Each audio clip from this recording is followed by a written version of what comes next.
¿Cómo han caído los valientes? Han perecido las armas de guerra. Amén. Hasta ahí la lectura de la palabra. Vamos a inclinar nuestro rostro, vamos a orar. Padre, en el nombre de Cristo Jesús, muchas gracias, oh Dios, porque nos permite nuevamente estar aquí en tu casa, Señor. Permite que así como nosotros nos sentimos cómodos en nuestros hogares, también poderlo sentir aquí, en este lugar, donde mora tu presencia, tu Espíritu, oh Dios. Que sea tu gracia, tu misericordia, ministrando cada una de nuestras vidas, oh Señor amado. Permítenos a través del estudio, de la enseñanza a tu palabra, poder también rescatar para nosotros, oh Dios, la importancia, Señor, de la enseñanza, la aplicación para mi vida.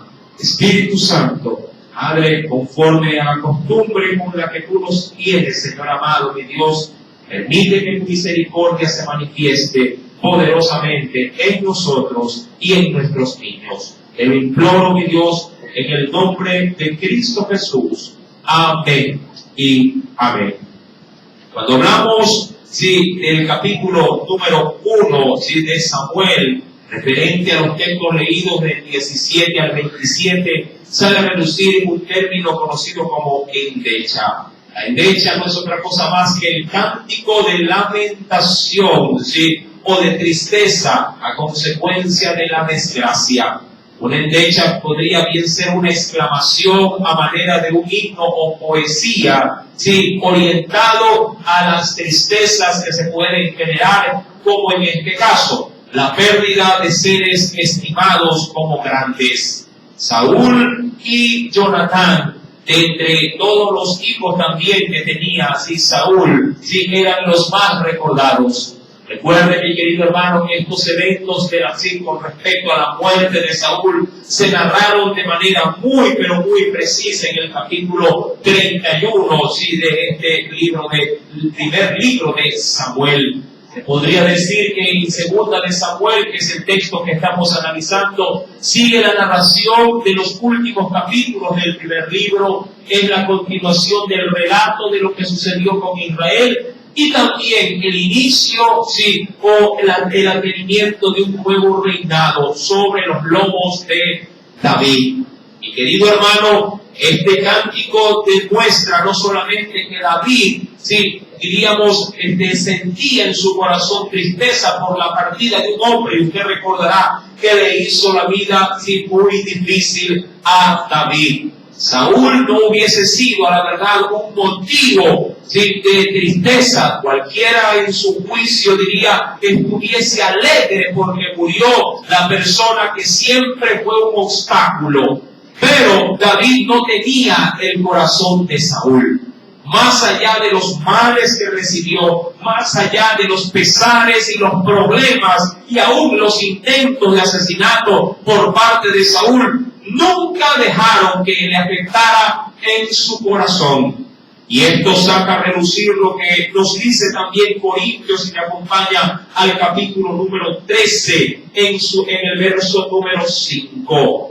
Nos dice la Escritura, mis santos hermanos, en Corintios, capítulo número 13, verso número 5. Hablando del amor, es un texto que se tocó también el viernes anterior. Dice que el amor, en el verso 5, no hace nada indebido, no busca lo suyo, no se irrita, y lo que es importante considerar en esa parte final del verso, no guarda rencor. Una persona rencorosa será una persona que no podrá llegar a tener paz en su corazón.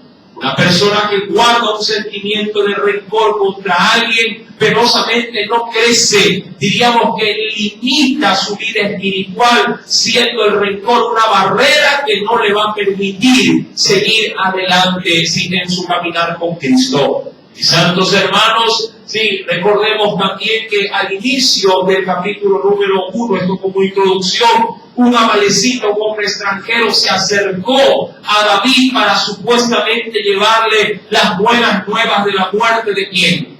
De Saúl. pero de manera arbitraria inventa, diríamos, una mentira con respecto a la muerte de Saúl, haciéndose él prácticamente como el protagonista de haberle dado la estocada final a Saúl para quitarlo de esta tierra.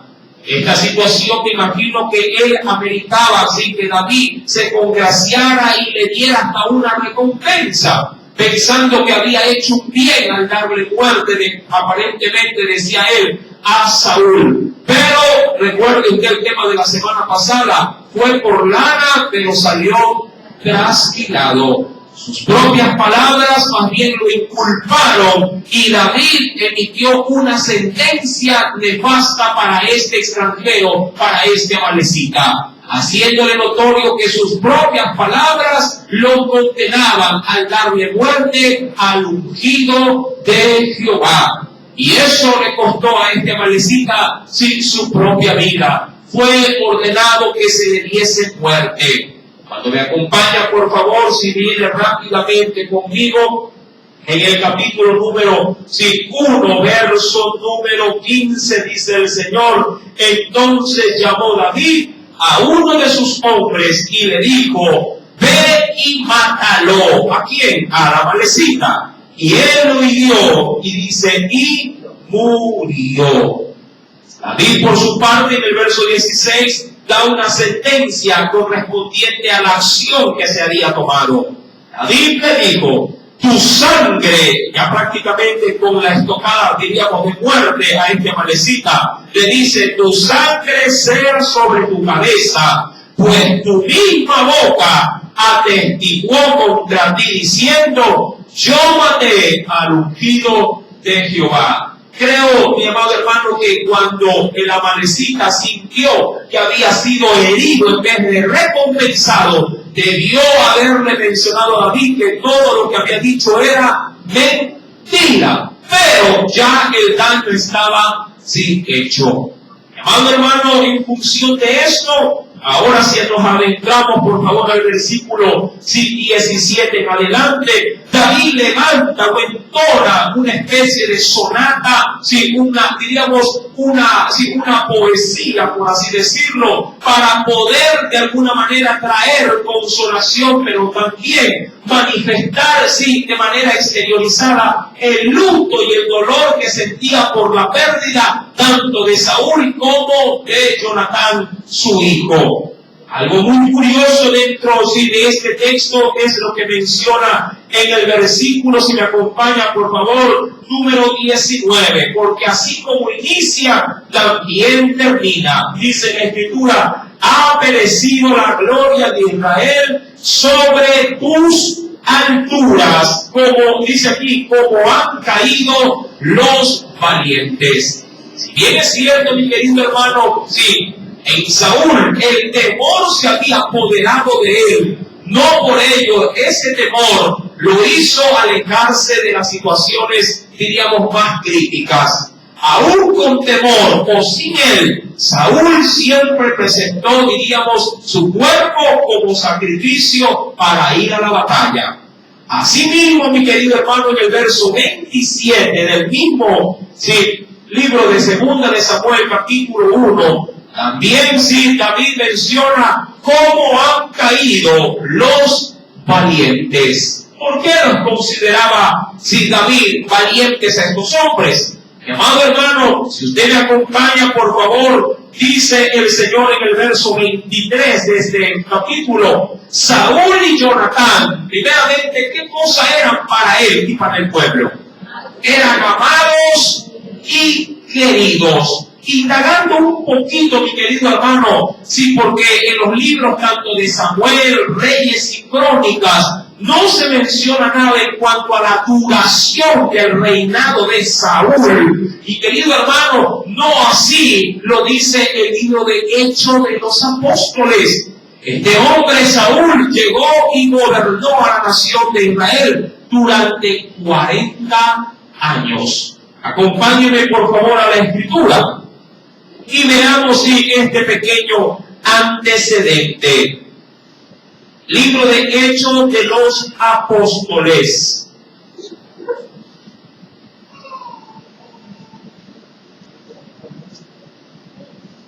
Sí, libro de Hechos, capítulo número 13. Hechos de los Apóstoles, capítulo número 13.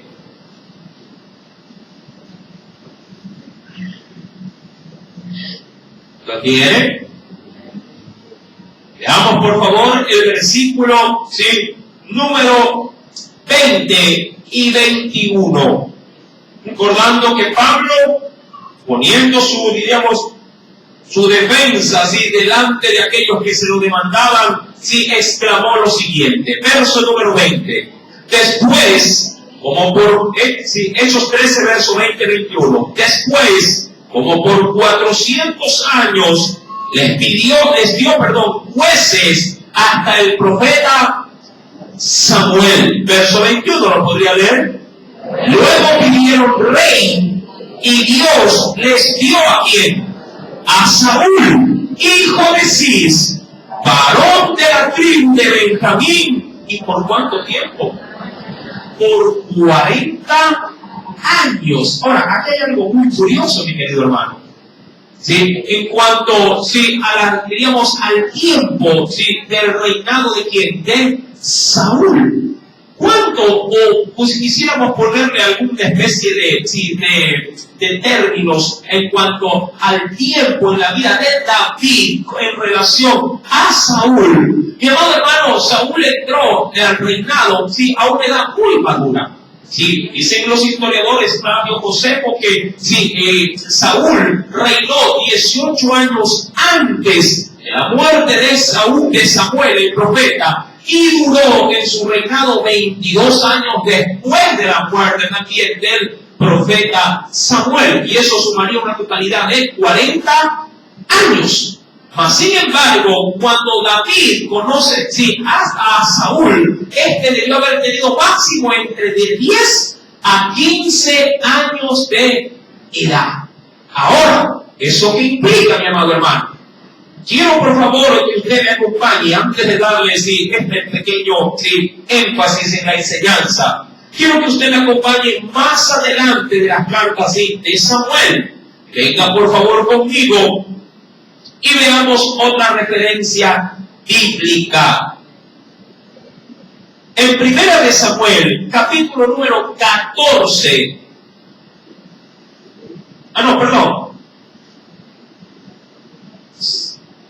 Un ratito, déjenme ubicar simplemente la cita. Segunda de Samuel, capítulo 5. Segunda de Samuel, más adelante. Capítulo número 5, verso número 3 al 5.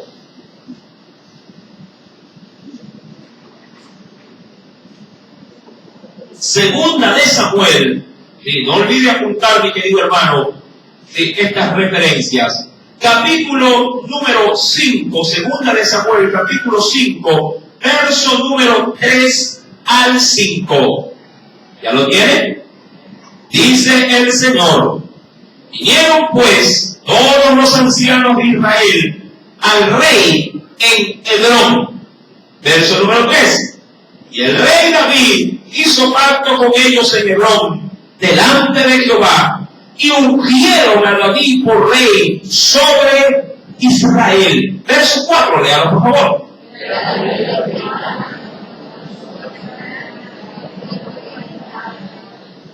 Recuerde, ¿era David de cuántos años? 30 años cuando comenzó a reinar, y reinó 40 años. ¿De qué manera lo hizo? Verso 5. En Hebrón reinó sobre Judá 7 años y 6 meses. Y en Jerusalén reinó 33 años sobre todo Israel y Judá. Ahora, ¿a los cuántos años reinó? Sí, David. A los 30.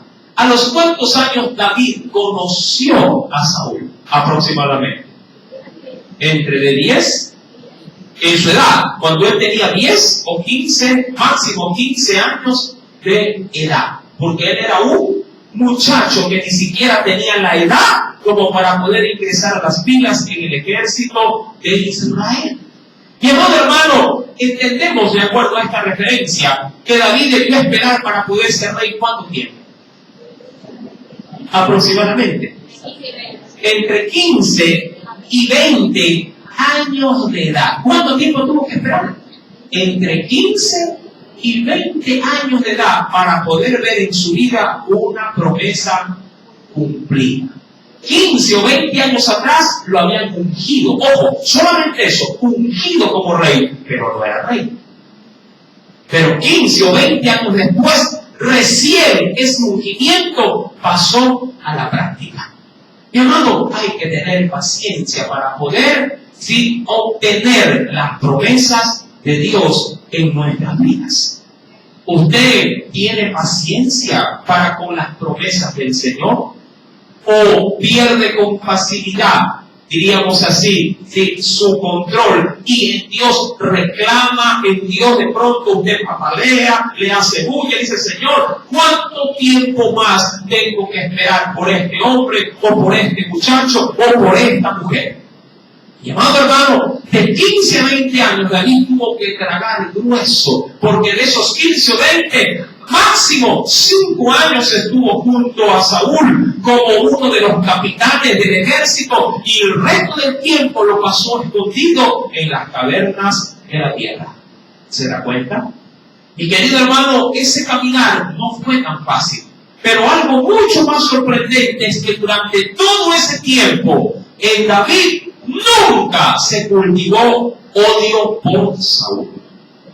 Cuando vamos a Samuel, segunda de Samuel, capítulo número 1, versículo número 23, por el contrario, David dice en este cántico fúnebre: Saúl y Jonatán, ambos, dice aquí, ¿verdad?, ¿qué eran? Amados y queridos. Y decía él de ellos: inseparables en su vida, tampoco en su muerte fueron separados. Es decir, que el hijo nunca abandonó a su padre y viceversa. Mi amado hermano, dentro de este precioso texto también nos encontramos, en este cántico fúnebre, también nos encontramos con un texto que se ha prestado para poder inclusive decir que David era homosexual. ¿Cuál es el texto? Si me acompaña por favor al versículo número 26. Sí, mira también lo que nos dice el Señor en su palabra. Primera de Samuel, capítulo número 1. Segunda de Samuel, capítulo 1, verso 26. ¿Lo tiene? Decía también en ese cántico: angustia tengo por ti, hermano mío Jonatán. Pregunto, ¿eran hermanos? No. ¿Tenían algún parentesco? Tampoco. ¿Sí? ¿Qué sucedió? Veamos. Que me fuiste, dice aquí, muy dulce. Verso 26. Más maravilloso me fue tu amor que el amor de ¿quiénes? Diría cualquiera: ¿en dónde encontró el amor? ¿En el hombre o en las mujeres? Hablando del hombre de Jonatán. Ahora, si alguien a usted le pregunta, dijera: mira hermano, pero si aquí dice, en la Biblia dice que él amó más a Jonatán, ¿sí?, o le estimaba mucho más valioso el amor de un hombre que el amor de las mujeres. Mi amado hermano, para poder contestar con sabiduría, tenemos que ir a la propia palabra del Señor y analizar el contexto, pero no en sí mismo de este texto, sino el contexto de la vida tanto de David como de ¿quién? Como de Jonatán, y ver a través de la Escritura qué nos dice al respecto referente a ese amor que se profesaba el uno para con el otro.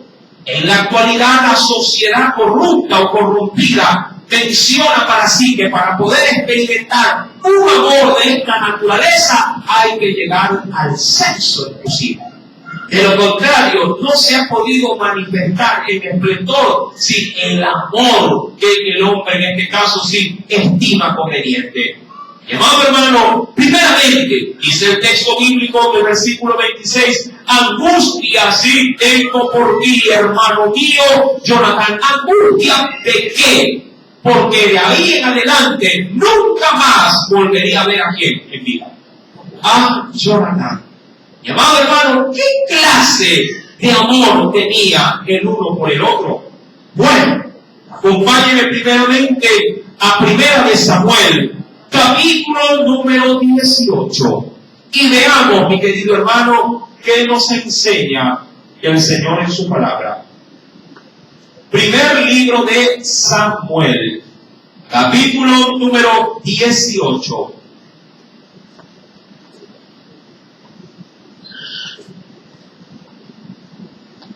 ¿Lo encontró?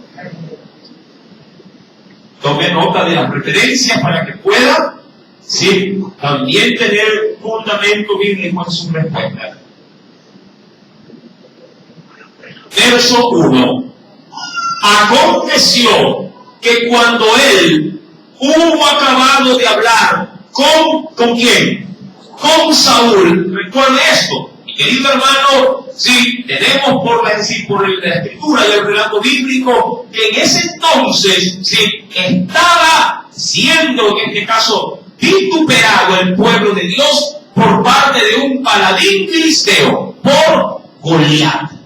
Cuando se presenta David frente, en este caso, a su rey, para llevar alimento a sus hermanos que sí estaban en las filas del ejército, al escuchar David las amenazas de Goliat, este no las toleró y de manera inmediata se puso a la orden para ser él quien daría muerte a este ofensor, viendo que cada soldado más bien sentía temor y miedo de hacerlo.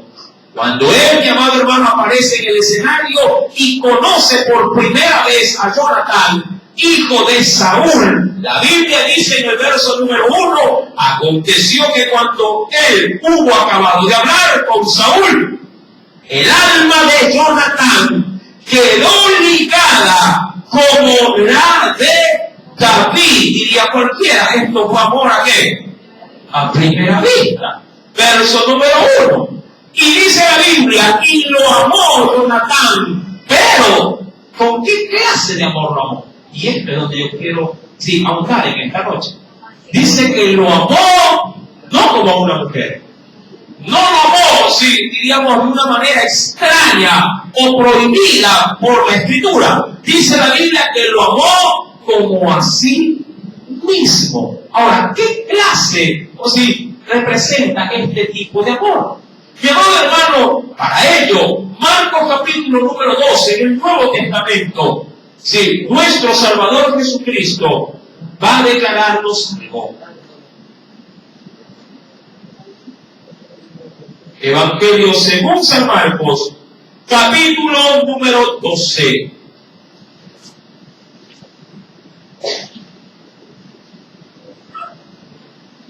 ¿Bien? Evangelio de Marcos, el segundo Evangelio, capítulo número 12, verso 28 al 31. ¿Ya lo tiene? Acercándose uno de los escribas, que los había oído disputar o discutir, sabía que les había respondido bien y le preguntó a Jesús, ¿cuál es el primer mandamiento de todos? Es decir, el de mayor importancia. Verso 29. Jesús le respondió, el primer mandamiento de todos es, oye Israel, el Señor nuestro Dios, el Señor, ¿cuántos son? Uno es, verso 30, y amarás al Señor tu Dios con todo tu corazón, con toda tu alma, y con toda tu mente, y con todas tus fuerzas. Ese es el principal mandamiento. ¿Podría leer conmigo el verso 31? Y el segundo es semejante, ojo, semejante. ¿Semejante a qué? al primero. ¿Y qué dice acerca del primero? Que hay que amar a Dios ¿con qué? ¿Qué dice ahí, mi amado hermano? ¿Con qué? Con tu corazón, tu alma, mente y tus fuerzas. Verso 31. Y el segundo es semejante. Amarás a tu prójimo como a ti mismo. No hay otro mandamiento mayor, y hablando de ambos, dice que estos. Ahora pregunto, ¿este tipo de amor que Dios demanda es un amor sexual? ¿Es un amor egoísta? ¿Es un amor corrupto? ¿Un amor carnal? No. Es un amor puro, un amor sin mancha. Mi amado hermano, aún si alguien tiene alguna duda, la Biblia prohíbe inclusive tendencias de cualquier tipo, no se diga la homosexualidad. Si quieren, por favor, corroborar algo muy importante, acompáñenme, por favor, y veamos qué nos dice el Señor en 1 Corintios, capítulo número 6, verso número 9.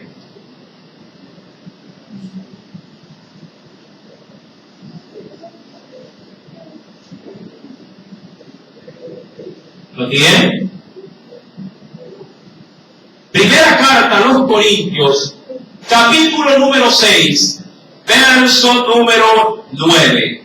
Dice el Señor: ¿no sabéis que los injustos no heredarán el reino de Dios? ¿Quiénes más no lo heredan?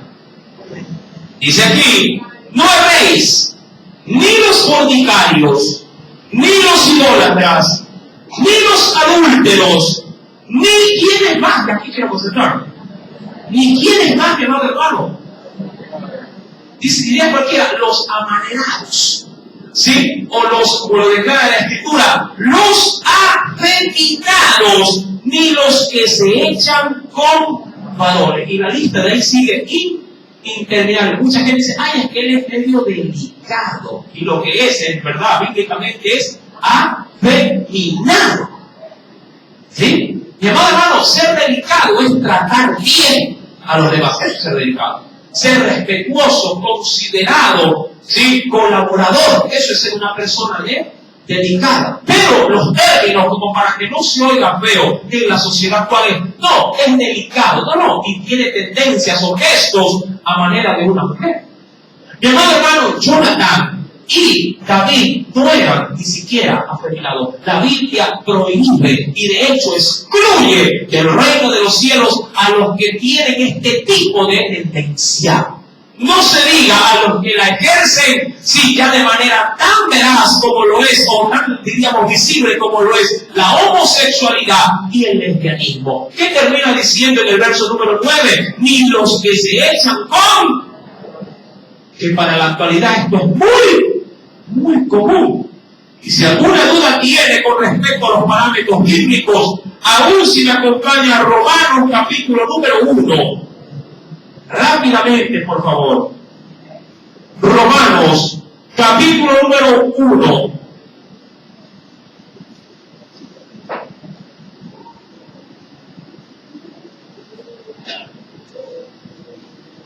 ¿Lo tiene? Versículo número 26. Romanos capítulo 1, verso número 26. ¿Ya lo encontró? Dice el Señor: por esto, ¿sí? ¿Ya lo tiene? Por esto Dios los entregó, hablando de la humanidad entera. Por esto Dios los entregó a pasiones vergonzosas, pues aún sus mujeres, hablando de lo que es el lesbianismo y todo lo que esto conlleva, ¿sí? ¿Qué pasaron con las mujeres? Cambiaron el uso natural por el que es, dice, contra naturaleza. Siga leyendo, verso 27.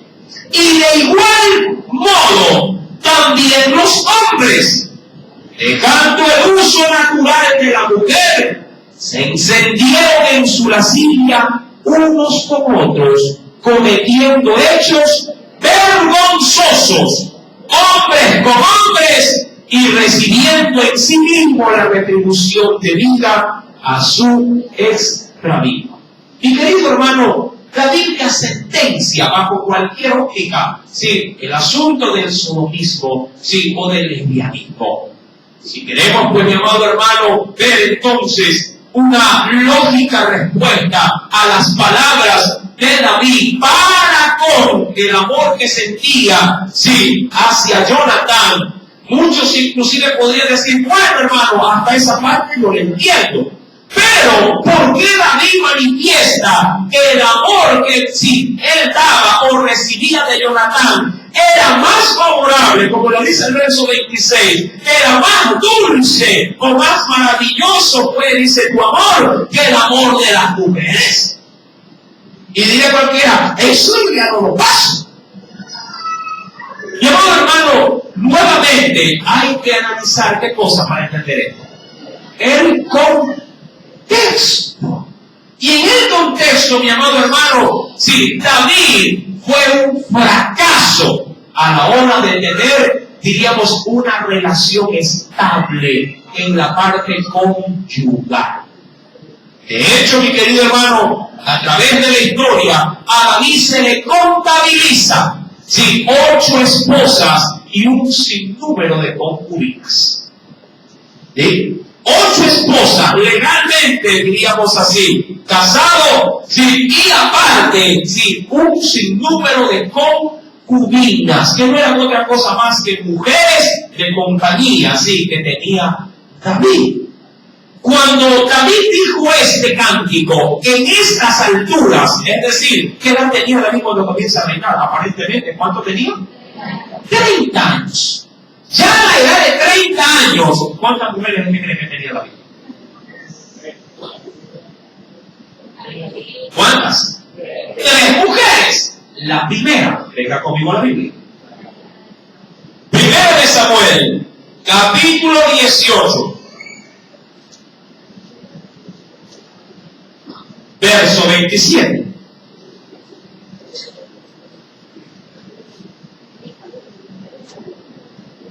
Primera de Samuel, capítulo 18. ¿Ya lo tienen? Verso 27. Vamos a ir contando cuántas esposas tuvo. Dice la Biblia, se levantó David y se fue con su gente y mató a 200 hombres de los filisteos. Y trajo David los prepucios de ellos y los entregó ¿a quién? Todos al rey Saúl. ¿Qué hizo por su parte el rey? A fin de hacerse, ¿qué cosa? Cierto. ¿Por qué pasó todo esto? Porque David, como era de baja jerarquía, en este caso social, no tenía cómo pagar lo que se denominaba, sí, en los tiempos, diríamos, de Israel, sí, no tenía cómo pagar, sí, la dote por el casamiento. ¿Sí? La dote en la actualidad ya está excluida, por ejemplo, de nuestra sociedad. De hecho, en la actualidad, quien incurre por lo general casi que en todos los gastos cuando se casa, es quien, los parientes de quién? De la novia. En aquel entonces, el novio incurría con la totalidad de los gastos. Si dirán, así quiero que se haga ahora. Bueno, depende de usted, hágasela difícil y no hay problema. Si la quiere, que le cueste, ¿verdad?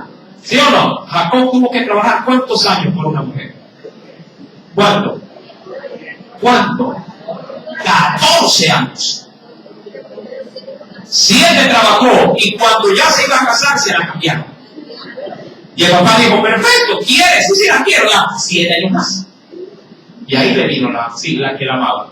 Pero dice la Biblia que ese tiempo, porque la amaba, se le hizo corto. ¿A cuánto se le hace corto 14 años de noviazgo? En la actualidad viene, creo, muy bien, para que todos, es decir, cada uno de ambas partes, puedan, sí, graduarse, puedan profesionalizarse y puedan llegar al matrimonio debidamente realizados. Amén. ¿Cuántos están enamorados por acá? Y no tienen ni dónde caerse muertos. ¿Qué ofrecerán? No sé, pero están enamorados. ¿Me está entendiendo? ¿Qué pasó ahorita? ¿Cuántos jóvenes? Si hay jóvenes acá, bueno, ese es otro punto. Dice la Biblia, ¿sí?, a fin de hacerse yerno del rey, y Saúl le dio su hija Mical por mujer. ¿Cuántas va ahí? Una. Segunda. Primera de Samuel, capítulo 25.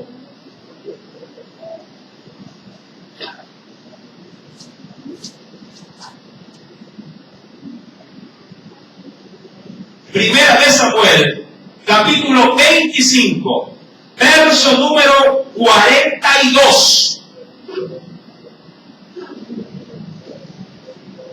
Los últimos versículos. ¿Lo tiene?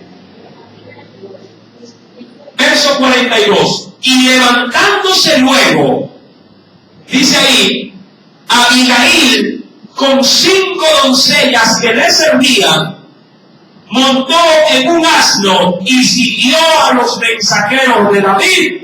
¿Y qué pasó con Abigail? Y fue su mujer. ¿Cuántas van ahí? 2. Ahora vayamos a un texto lejísimos. El verso 44. Perdón, el 43. ¿El que decir? ¿Ya lo tienen? También, dice el verso que sigue, tomó David, ¿a quién? A Ahinoam de Jezreel, y ambas, hablando de quién, de Abigail, y quién más, y Ahinoam, fueron sus mujeres. ¿Cuántas van? Hasta ahí 3. Solo Dios sabe si hasta ahí habrían también concubinas de por medio. Ahora yo le pregunto, si usted con una a su lado a veces no puede ser feliz, pregunto, ¿cuántas tenía David? 3. ¿Y a dónde las tenía las 3? ¿Ah? ¿Dónde vivían las 3? ¿Cuántas? ¿Y en dónde las tenía? Vivían en las cavernas, en las cuevas de la tierra, y por último, ya cuando algo de estabilidad, entre comillas, tuvieron, ¿dónde estaban? En una ciudad estaban. En Siclag. ¿En qué región? En la región de los filisteos. Y luego a las 3 se las robaron. ¿Quiénes se las robaron? Los amalecitas. ¿Usted recuerda? Pregunto, con un estilo matrimonial de esta naturaleza, porque muchos dirán, hermano, pero ¿por qué tantas? ¿Y por qué ahora yo no puedo? Hay unos que son bien bíblicos, porque la Biblia dice, no saben dónde, pero dicen que la Biblia dice que para cada hombre hay ¿cuántas mujeres? Esa sí se la sabe, ¿verdad?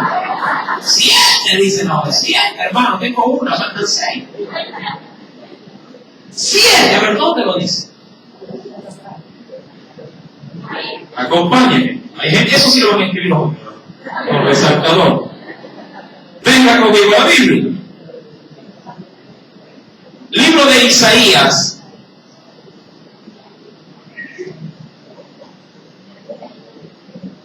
Búsquelo, no crees eso. En el capítulo número 4,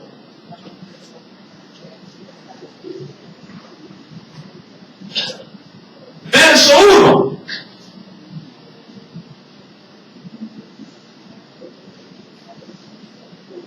¿Lo tienen? Isaías, capítulo 4, verso 1. Dice la Escritura: echarán mano de un hombre. ¿Cuántas mujeres? Y ojo, ese número no significa de manera tan tácita los 7, sino que significa plenitud o llenura. Es decir, que tomarán a un hombre muchas mujeres, y ni siquiera 7, sino más de 7. Echarán mano de un hombre 7 mujeres en aquel tiempo, porque el asunto es esto, diciendo: nosotras, hablando de esas mujeres, comeremos nuestro pan. Es decir, tú no te vas a preocupar por nosotros para darnos de comer. ¿Qué más dice? Y no vestiremos de nuestro, dice dice aquí, y nos vestiremos de nuestras ropas. Es decir, no vas a tener cuidado de qué cosa. De vestirme, diría cualquier marido, ay, qué buena. Ni le tengo que dar de comer, ni la tengo que atender con el vestido.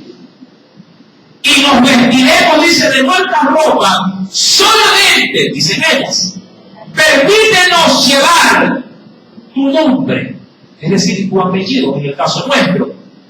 Quita nuestro oprobio. Y eso se lograba teniendo descendencia. Mi amado, mucha gente dice, hermano, si aquí está Isaías 4:1. Pero ese texto se desprende de un contexto. Ahora, ese contexto, mi amado hermano, si usted va al verso 16, si lee el título del espacio, ¿qué dice ahí, mi amado hermano? Juicio contra las hijas. Ellos hablan del pueblo, de hecho. ¿De quién? De Sion, que vendría a ser el pueblo de la casa del Señor. Mi amado hermano, en cuyo caso, si bien es cierto, no es motivo en esta noche de análisis, solamente leo los primeros versículos. Dice, asimismo dice Jehová, por cuanto las hijas de Sion, habla de su pueblo, se ensoberbecen y andan con cuello erguido y con ojos desvergonzados, cuando andan van danzando y haciendo son con los pies. Por tanto el Señor raerá, ¿sí? O las va a dejar peladas, raerá la cabeza de las hijas de Sion, y Jehová descubrirá su vergüenza, van a estar desnudas.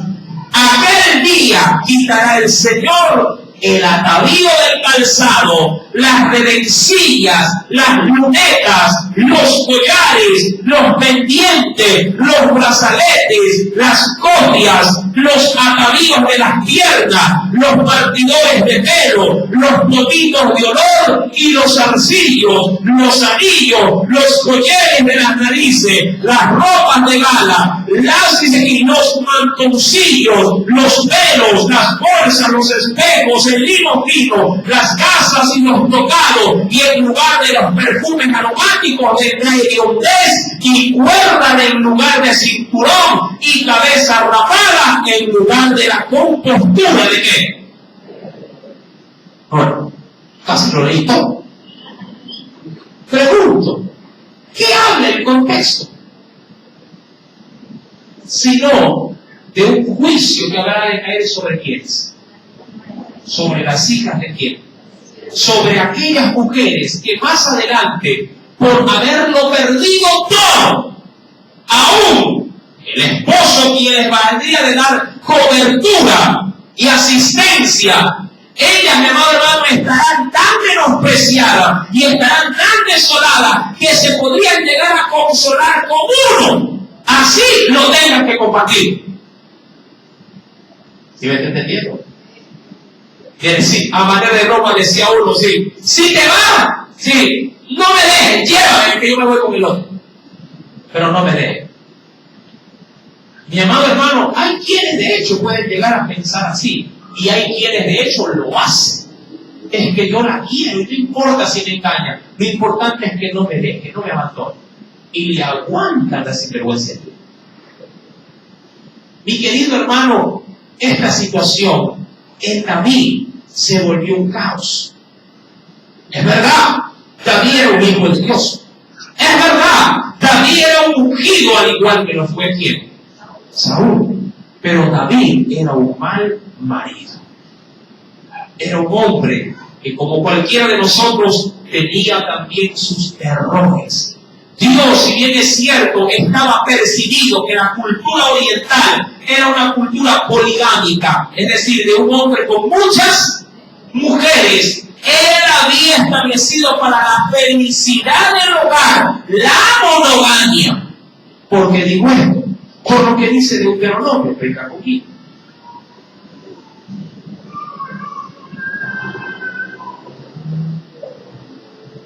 Libro de Deuteronomio, capítulo número 5, verso 18.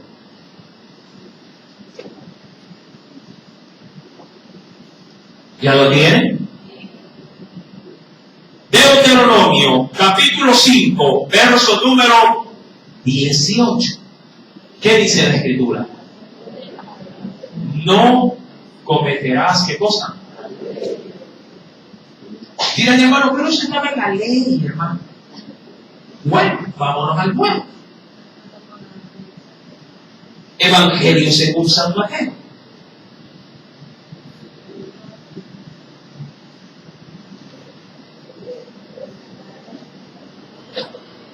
¿Lo tienen? Capítulo número 5, verso número 27. El Señor nos dice: oísteis que fue dicho, no cometerás adulterio. Verso 28, ¿lo podría leer?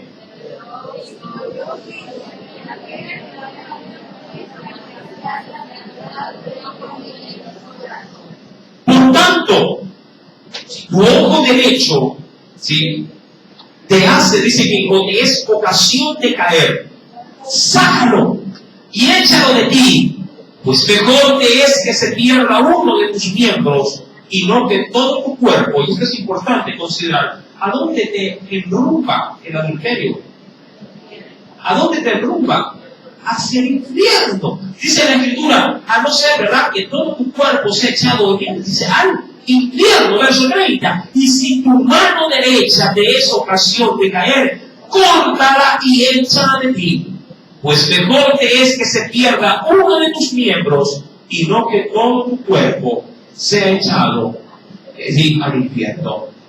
Cuando retomamos para concluir, ¿sí?, segunda de Samuel, capítulo número 2, verso 26 al 27, dice: angustia tengo por ti, hermano mío, Jonatán, ¿sí?, que me fuiste muy dulce. Obviamente, él estimó de mayor valor, ¿qué cosa?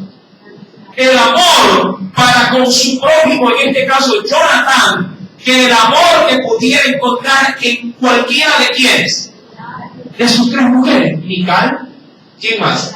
Abigail o Ahinoam. Obvio. Y hermano, usted, digo, yo le pregunto que usted tiene esposo acá. Esposo. ¿Sí? Yo le pregunto, ¿usted compartiría a su esposo? Hay otras que dicen, yo lo regalaría, no lo compartiría. Bueno, si es así, espera la salida y aconsejaría de una vez. ¿Para qué cortar por los sanos? Sí, porque tiene problemas. Mi querido hermano, pero el ideal y el plan de Dios es que el matrimonio, sí, se lo geste para que seamos felices. Amén. Para eso es el matrimonio, para poder encontrar en esta tierra un pedacito de cielo. Y el matrimonio es el lugar que Dios ha establecido para poderlo ser. Pero eso, cuando existe siempre la sujeción a los cánones bíblicos. Cuando yo me paso por alto los cánones bíblicos, los preceptos bíblicos, entonces diríamos que se desdibuja, ¿sí?, y ya no encuentro la felicidad. David no encontró la felicidad en el hogar. Porque si no le hacía bulla, ¿quién? Mical, ¿quién le hacía bulla? Abigail. Y si Abigail quería de pronto tener atención de su marido, ¿quién salía a reclamar? Ahinoam. Y después se sumó una cuarta, una quinta, una sexta, una séptima y una octava. Sin contar con todas las concubinas que llegó a tener. Y esto fue el precedente más fuerte para que su hijo después tuviera 300 esposas y 700 concubinas.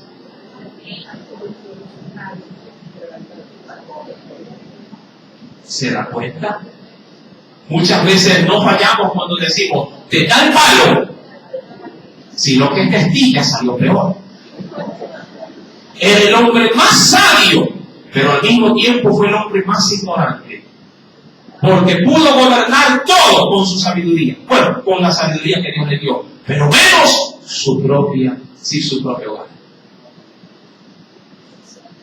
Amén. Aún los dones que Dios te da, hay que ejercerlos primero en ¿dónde? En tu casa. ¿Sí? ¿Lo está entendiendo? Y querido hermano, si usted quiere felicidad en su matrimonio, le recomiendo algo, sea bien. Ahora, ¿sí sabe por qué entonces David pudo decirle a Jonatán, tu amor realmente es el que me satisface y no el de mis mujeres? ¿Por qué? Porque no era feliz. ¿En qué? En sus matrimonios. Más maravilloso me fue tu amor que el amor, y no dice una, porque tenía varias, ¿verdad? De las mujeres.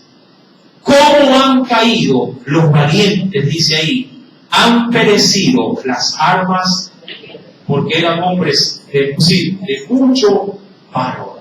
Mi amado hermano, luego de este cántico, diríamos, de dolor y tristeza, David habría de ser ungido como rey, pero no todos estarían satisfechos con que él lo sea. ¿Quieres saber qué vendrá luego de este suceso? El próximo día viernes lo sabremos con la ayuda del Espíritu Santo. Amén. El Señor añada mucha bendición a su palabra. Aleluya. Oremos. Padre, en el nombre de Jesucristo, que esta palabra haya podido calar hondo en cada una de las vidas de tus hijos. Yo sé que tu palabra siempre viene en el momento preciso.